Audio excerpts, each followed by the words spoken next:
Hi, Demetrius Sherrod here in the Cobb TV studio for chatting with the DPS director. And joining me in the studio for the first time as Public Safety Director is Mike Register. Director, good to see you. How's everything going? It is going great, and it's an honor to be here. We're glad to see you. So you were appointed DPS Director by the Board of Commissioners on April 23rd. The biggest issue right now facing public safety is the pay and benefits of our public safety personnel. Can you give us an update on what's going on with that so far? Well, that is our biggest issue, and that's my #1 priority. But before I get into that, just let me say that what an honor it is to be named the new Public Safety Director. And I want every man and woman who works under the public safety umbrella to know and to believe that I support them and I'm an advocate for them. When we get back to the pay and benefits, which again is my #1 priority, over the last week I've had many great conversations with the chairman, with our Board of Commissioners, our elected officials, with the county manager, the deputy county manager, and other stakeholders. And man, I'm very hopeful and optimistic that we are all working as a team to address this issue and to find various options that will impact the employees, almost immediately. Developing a plan for FY20 from a budget standpoint, but also specifically how to address the pay and benefits issue. And also working even for trying to determine a strategic path after FY20. So I'm very optimistic. Now, looking long term, when you look back at your years as director in the future, what things do you hope to accomplish along the way? Well, first and foremost, public safety touches almost every aspect of the community in some form or fashion, whether it be emergency services, a medical situation, a fire, the safety of our community, the quality of life, even economic development.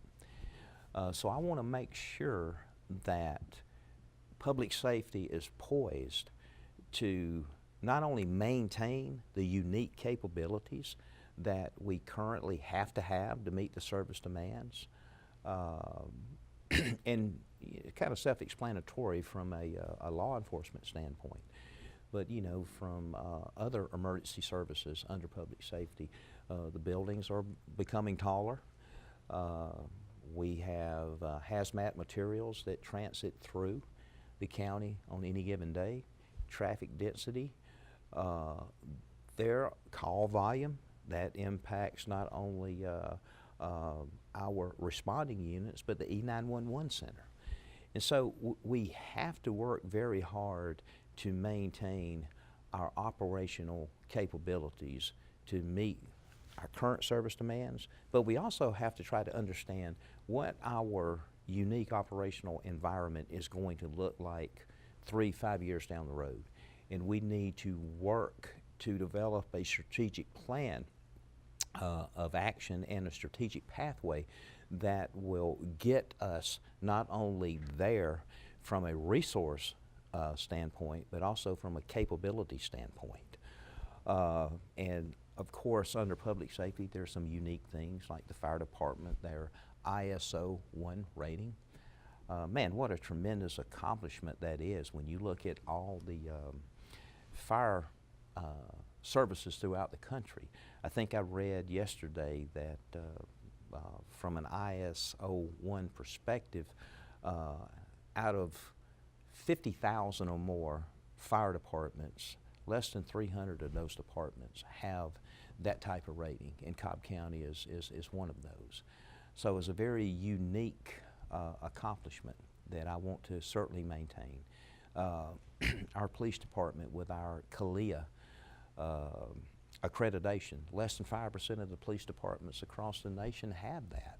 And again, what a tremendous accomplishment. And we have got to do everything that we can to maintain not only the capabilities, but also those things like CALEA and ISO 1 that helps professionalize public safety here in Cobb County, and which is a tremendous perk for our citizens. Now, when you break down the DPS umbrella and you look at the different departments within it, can you give us an update on certain things that are going on in the departments, such as the new training center? Oh yeah, yeah. You know, let's start at the police department.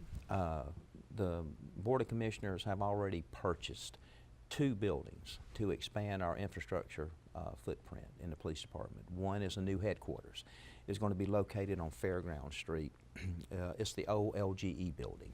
Well, it's not an old LGE building. They're still in it, but excuse me.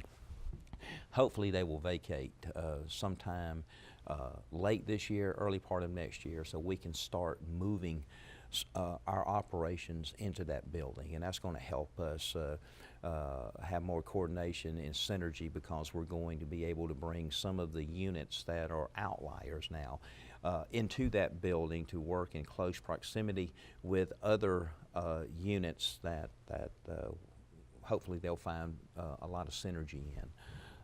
The training facility, the old BJ's building out on the east-west connector, 115,000 square feet, 19 acres. It is going to be a state-of-the-art training facility.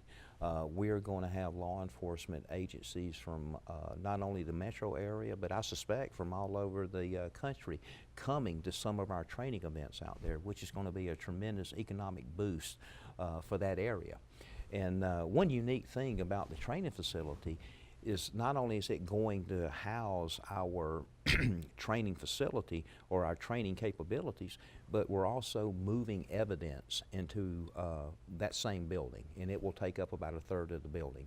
And that is going to help us tremendously to eliminate some of the issues that we are currently experiencing in our evidence unit. So really excited about that. And then when we look at the fire department, you know, over the next several years, there's 7 fire stations that are either going to have to be built from scratch or rebuilt.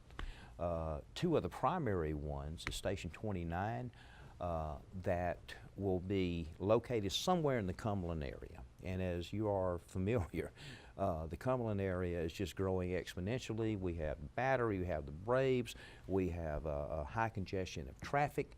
And in order for us to maintain our response times and our capabilities to respond to critical incidents from a fire department perspective, it's critical that we find a great location for that in that area. And Station 31, the airport, that is another priority for the fire department and for public safety. We know where we're going to put that fire station. We know that it's needed because of the high volume or the increased high volume of airplanes and aircraft that are landing on our airport in Cobb County. A lot of people may not, a lot of citizens may not be aware that that's an international airport. And we have aircraft from all over the world landing there on a daily basis. And so it's very critical for the fire service to have a fire station there so we can respond to any critical incident that may happen. The big thing there is figuring out the funding mechanism.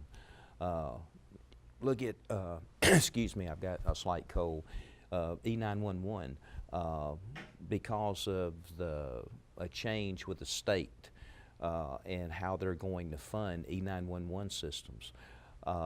That creates a whole new challenge, because this is the first year this is occurring. It's kind of an unknown, and so myself and the director of E911, we have to keep a close vigilance on what is happening with the state and with the funding from a budget standpoint.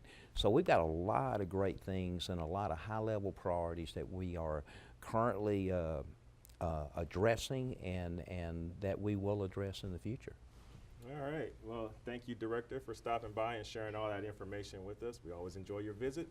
And in the meantime, make sure to stay connected to all of our departments in public safety by following us on social media.